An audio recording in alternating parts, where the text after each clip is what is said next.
So today let's talk about this bigoted Students Against Hindutva group who, in their attempt to spread anti-Hindu propaganda, are more than willing to associate themselves with some of the most bigoted, dangerous people and some of the biggest enemies of freedom.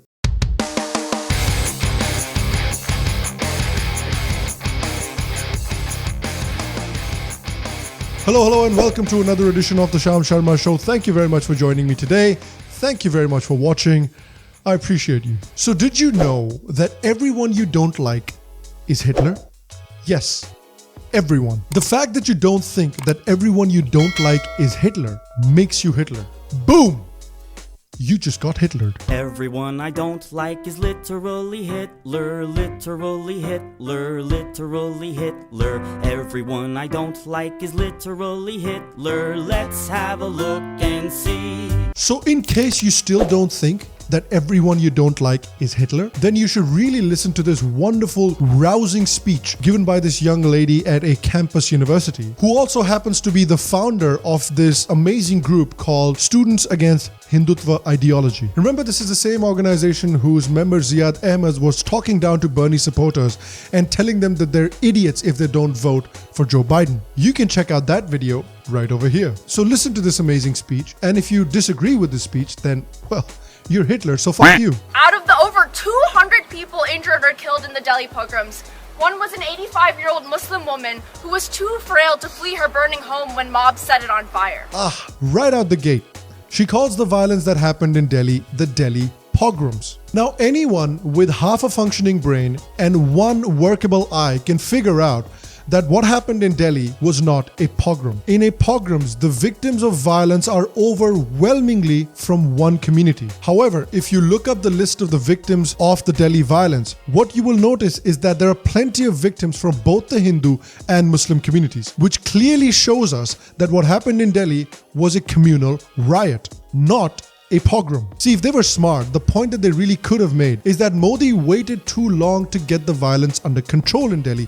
And that is a genuinely good point. This is a point that I've raised on my show before as well. This is a genuine criticism of Modi. But again, that's not the point they make. They use the word Delhi pogrom. See, not the sharpest tools in the shed. See, what she doesn't realize, or what she chooses to ignore, is that the protests against the Citizenship Amendment Bill have been violent from the very beginning, where police was attacked and a number of police officers got hurt. These protests have also been deeply anti-Hindu from the get-go as well. There have been chants of freedom from Hindus, freedom from kuffars. There have been desecration of Hindu religious symbols during these protests as well. In fact, even in the violence that happened in Delhi, initially a Muslim mob attacked a policeman and killed a policeman and brutally murdered an intelligence bureau officer, after which the Hindu community also retaliated, and this turned into a full-blown riot. Literally Hitler, literally Hitler, literally Hitler. All right. I'm sorry. Go on. So I ask, do you need to be Indian to care about what's happening in India, or do you need to be human? Please clap. Please clap. Another claim that she makes is that the older generation are the ones that voted for Modi, and the younger generation just stood by and watched as the older generation elected this monster to power. Yeah, that's not true either. There have been plenty of reports, and I'm deliberately quoting left-leaning media portals here. There have been plenty of reports that the BJP is the most preferred party of the young voters in India. In fact, even the Washington Post, that lies about India all the time, noted that a huge number of young voters in India voted for the BJP and really like Modi. Everyone I hate is a literal Nazi. Everyone except for me.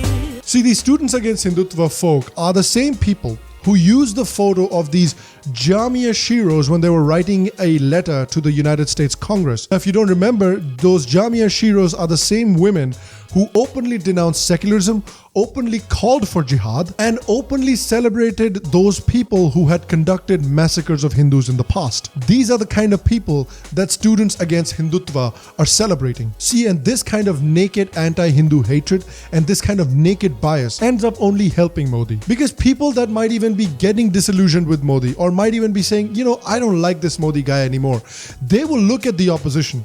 They will look at people like Students Against Hindutva. They're going to think to themselves, holy crap, These guys are crazy. I'm better off just sticking with Modi for now. So you know what? It's all good. Keep being crazy and keep helping Modi. So look, I don't think this Students Against Hindutva group really affects what's happening in India too much, but what it does affect is Hindus and Indians living in America. Those Hindus and Indians who don't consider Modi to be literally Hitler. These are the people that get demonized. These are the people that get called fascists. We've reached a point where even to celebrate Holi, even to be able to celebrate Holi in a virtuous way, you need to denounce Hindutva. If you're celebrating Holi without denouncing Hindutva, then obviously you're a bad person. Otherwise, Holi is fascist. Indian Americans are being specifically targeted and their employers are being told to fire Indian Americans just because they happen to support Modi or like Modi. You might remember the case of Amit Jani, who is a staffer who works on the Biden campaign, who was being targeted by groups like SAALT, who works with Students Against Hindutva, who were both trying to get the Biden campaign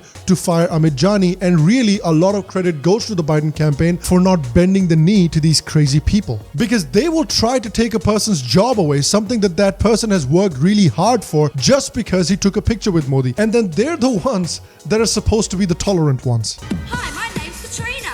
And my name is Hugh. I'm Sarah. I'm Emma. I'm full of shit. And the thing is, what these people also do in their crusade against Hindutva is team up with some really unsavory people. People like CAIR, the Council of American-Islamic Relations. And one of the great examples of that is what happened recently, that in Minneapolis, the city council is considering a resolution attacking India over the Citizenship Amendment Act and stereotyping Hindus as intolerant. And guess who was involved in trying to get this resolution passed against India? Council member Jane Prince is the lead sponsor of this resolution. Prince worked on the resolution with the Minnesota chapter of Council on Islamic Relations. See, CAIR has been getting more and more involved with speaking out against India. One of CAIR's darling, Ilhan Omar, has been very vocal against India and against what India has done in Kashmir. Ilhan Omar said that Kashmir is part of India's overall Hindu nationalist project. Also, Ilhan Omar and the Democrats held a bullcrap hearing where they tried to discredit the only journalist who's actually reported on the ground in Kashmir of the situation in Kashmir, and they called that journalist a mouthpiece of the Indian government. CAIR was so excited when a Muslim became Bernie Sanders' campaign manager. Why? Because he was someone who was happy to push CAIR's agenda through Bernie Sanders. Remember when Bernie spoke out on Kashmir at a Islamic students conference? Remember when Bernie openly lied about the violence in Delhi? No way he didn't do it without the guidance of his campaign manager, because according to a US veteran and political expert Lawrence Sellen, Bernie Sanders couldn't find Kashmir on a map if it was colored with a bright blue crayon. That statement was likely influenced by his Pakistani campaign manager and Muslim activist Faiz Shakir, who may be aggressively promoting pro-Pakistani positions. This is why I was so delighted that Bernie Sanders' old communist Islamist supporting ass dropped out of the elections. Bye, bitch. And a group like Students Against Hindutva, who ostensibly talks about freedom and democracy, they're happy to align themselves with CAIR just because both of them have a common enemy, India and Hindus. So they're happy to align themselves with CAIR, the organization whose members openly support enemies of democracies, whose members openly support Islamic theocracies, whose members are too radical even for their bloody Women's March, who's pretty radical itself. The Women's March had to let go of one CAIR member because she was openly supporting the murder of innocent Israeli civilians. CAIR members in the past have denied the Holocaust even happened and have asserted that Jews control the media. CAIR have repeatedly supported the Muslim Brotherhood as well. CAIR are no friends of America. These people are not friends of freedom. The Students Against Hindutva movement is more than happy to align itself against democracies like India and with people who openly believe that Israel does not have the right to exist and should be wiped off the face of the planet. And then these same Students Against Hindutva people have the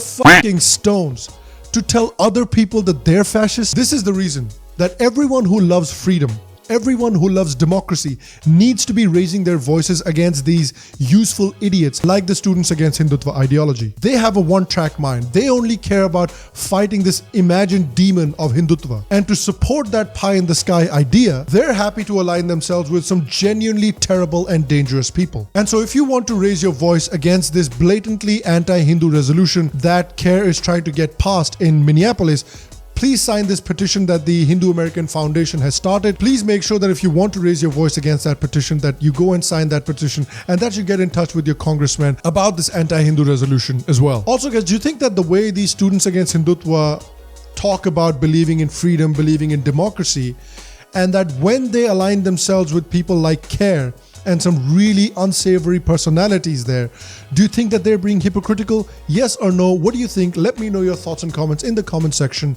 down below. Once again, guys, if you liked today's episode, make sure to leave a like, make sure to leave a thumbs up. Check out Jimmy Dore, whose clip I used, and Shoe on Foot, whose clip I used as well. Check out their channels as well.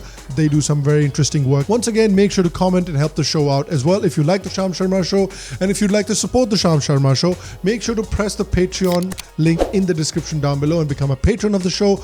Already some patrons have informed me that they've started to receive their mugs that I've sent out to them, so I will be sharing photos of those mugs very soon.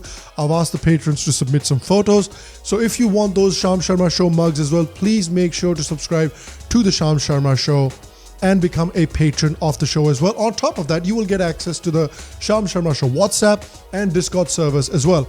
If you like the show, if you like what we do here on the Sham Sharma Show, and if you have not subscribed already, what are you doing? That's the button right there. Just click on the button. It's very easy. Just click on it and subscribe. Make sure to press the bell icon as well. And we've got an episode here and an episode here that you should go check out as well. I am sure you'll enjoy them. I will see you for the next episode. And until then, stay happy, stay healthy, and I'll see you guys soon.